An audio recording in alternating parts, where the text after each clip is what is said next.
भगवान श्री राम लंका के तट पर आ चुके थे। सेतु बांध दिया गया था, सारी सेना के समेत वो पधार चुके थे। जब रावण को ये बताया गया कि प्रभु श्री राम इस ओर आ गए हैं तो रावण अंदर से डर गया, लेकिन सबके सामने अपने साहसी होने का दिखावा करता रहा। आप देख रहे हैं कथाएं विद आरजे कार्तिक, और ये कथा है रावण के एक ऐसे बेटे की जिसने रावण को सद्बुद्धि दी थी, लेकिन रावण समझा नहीं।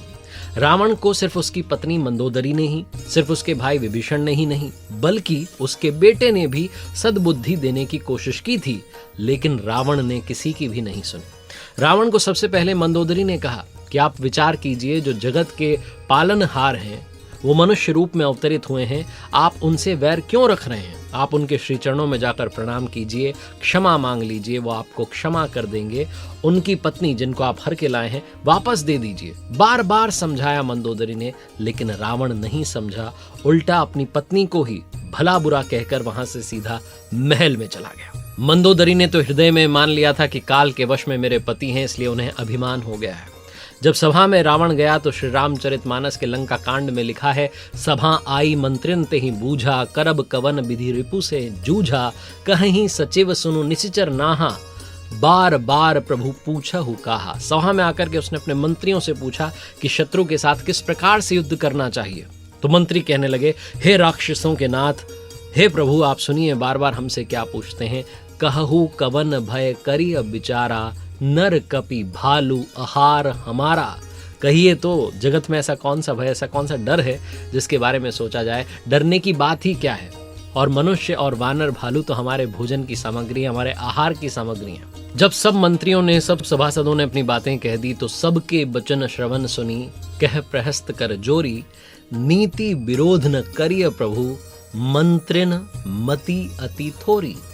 जब सबके वचन सुन लिए तो जो रावण का बेटा था जिसका नाम था प्रहस्त, वो हाथ जोड़ करके कहने लगा कि हे प्रभु, नीति के विरुद्ध कुछ भी नहीं करना चाहिए, और आपके मंत्रियों में तो बहुत थोड़ी सी बुद्धि है, उनकी बुद्धि पर आप ज्यादा विचार मत कीजिए। कहीं सचिव सठ ठकुर सोहाती, नाथन पूर आव एही भांति, बारिधि नाधी एक कपि आवा, तासु चरित मन महु सबु गावा। ये जो मूर्ख मंत्री हैं ये ठकुर स्वात यानी कि मुंह दे की बात कर रहे हैं। हे नाथ, इस प्रकार की बातों से पूरा नहीं पड़ेगा। एक बंदर समुद्र लांघ करके आ गया था, उसका चरित्र अभी भी सब लोग मन ही मन में गाते रहते हैं, स्मरण करते रहते हैं, और ये सिर्फ आपसे कह रहे हैं कि नर और वानर ये सब भालू हमारे आहार हैं। बताइए किसने उसे आहार बनाया, किसने उसे खा लिया? क्षुधा न रही तुम्हीं तब काहू, जारत नगरु कस न धरी खाहू, सुनत नीक आगे दुख पावा, सचिवन असमत प्रभु ही सुनावा। फिर उसने, प्रहस्त ने मंत्रियों से कहा रावण के कि क्या तुम लोगों को उस वक्त भूख नहीं थी? तुम कह रहे हो ना बंदर तुम्हारा भोजन है। फिर जब वो नगर जला रहा था तब उसे पकड़ करके खा क्यों नहीं लिया? उस समय तुम्हारी बुद्धि को क्या हो गया था? कहने लगा रावण का बेटा प्रहस्त रावण से कि देखिए प्रभु, ये जो मंत्री हैं इन्होंने आपको ऐसी सम्मति सुनाई है जो सुनने में तो अच्छी लग रही है, लेकिन आगे चल करके आपको दुख पाना होगा।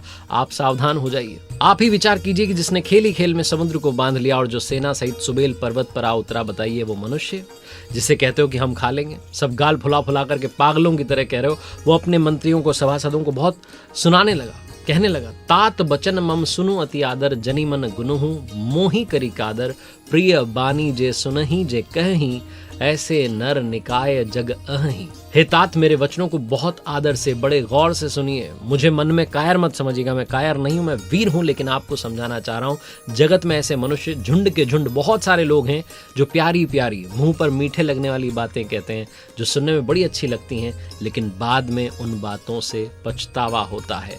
बचन परम हित सुनत कठोरे, सुनहि जे कहहि, ते नर प्रभु थोरे। प्रथम बसीठ पठौ सुनु नीति, सीता देई करहु पुनि प्रीति। हे प्रभु, ध्यान दीजिए, सुनने में कठोर परंतु परिणाम में जो परम हितकारी वचन जो सुनते और कहते हैं, वो मनुष्य जगत में बहुत थोड़े हैं, बहुत कम लोग हैं जो सही बात कहते हैं, हित की बात कहते हैं। इसलिए नीति को सुनिए। पहले दूत भेजिए, फिर सीता जी को देकर के श्री राम जी से प्रीति यानी कि मेल कर लीजिए। इस वैर को, इस झगड़े को समाप्त कर दीजिए।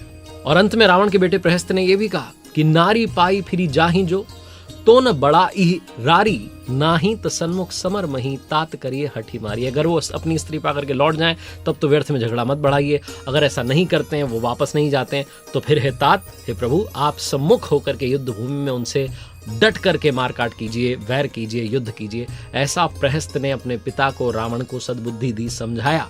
लेकिन ये सब जब सुना रावण ने, यह मत जो मानहु प्रभु मोरा, उभय प्रकार सुजसु जग तोरा, सुत सन कह 10 कंठ रिसाई, असी मति सठ के ही तो ही सिखाई। रावण बहुत गुस्से में आ गया जब प्रहस्त ने कहा कि प्रभु अगर आप मेरी ये सम्मति मानेंगे तो जगत में दोनों ही प्रकार से आपका सुयश होने वाला है। तो रावण गुस्से में आ गया और कहने लगा कि पुत्र, तुम्हें ये बुद्धि किसने दी? तुम मूर्ख हो चुके हो जो ऐसी बातें कर रहे हो। अबहि ते उर संशय होई, बेनु मूल सुत भयो घमोई, सुनी पितु गिरा परुष अति घोरा, चला भवन कही बचन कठोरा। रावण कहने लगा कि अभी से तुम्हें संदेह हो रहा है, भय हो रहा है, डर रहे हो। हे पुत्र, तुम तो बांस की जड़ में घमोई हो, तुम मेरे वंश के अनुकूल नहीं हो, अनुरूप नहीं हो, तुम उल्टी बातें कर रहे हो। जब पिताजी की घोर वाणी, कठोर वाणी प्रहस्त ने सुनी तो ये बातें सुनकर के कड़वे वचन कहते हुए अपने घर को चला गया, अपने महल को चला गया।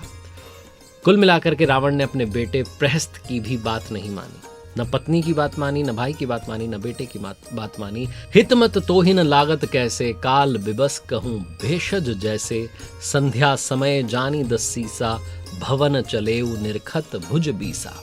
वो कहते ना कि हित की सलाह आपको कैसे नहीं लगती, आप पर कैसे असर नहीं करती। जैसे मृत्यु के वश में जो इंसान हो जाता है, जो काल के वश में हो जाता है, उसको दवा नहीं लगती, उस रोगी को कोई दवा काम नहीं करती। संध्या का समय जानकर के रावण ने अपनी 20 भुजाओं को उठाया और उनको देखते हुए महल को चल दिया। एक ऐसे महल में गया जहां पर नाच गाना चल रहा था, जहां पर जाकर के वो अपना मन हल्का करना चाह रहा था। एक ऐसे महल में गया जहां हर कोई उसके गुणगान गा रहा था। वो मद में चूर हो गया और उस रात्रि अगर उसने अपनी बुद्धि पर विचार किया होता तो शायद वो युद्ध नहीं होता और रावण का वध नहीं होता। लेकिन रावण काल के वश में था, इसलिए वो सब कुछ होना था। ये थी कथा रावण के उस बेटे की जिसने अपने पिता को सद्बुद्धि देने का काम किया था, लेकिन पिता ने एक नहीं सुनी। देखते रहिए कथाएं विद आरजे कार्तिक।